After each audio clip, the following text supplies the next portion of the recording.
By the way, guys, how are you? So, our enhanced community quarantine here in our place was extended.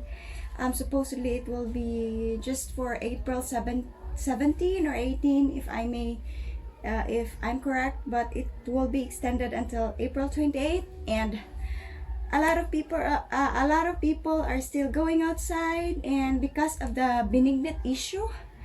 So I think this will be extended even more. Hope not. We have our third batch of rice, and yung nangyari sa aming bubungan, guys, third batch pero nilagyan nila 4 na. 1, 2, 3, and 4. I'm starting to feel worried, guys.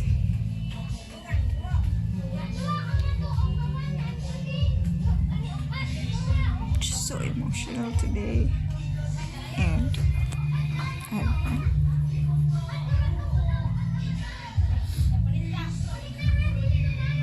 I hope everything will end.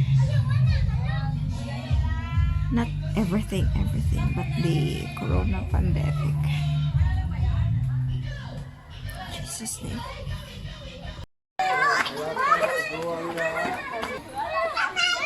So this is the form from DSWD, the SAC form.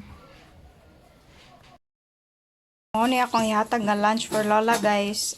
Simple, quick recipe na super puno na mga vitamins for our senior citizen, and nilagyan ko rin ng konting hotdog na tender.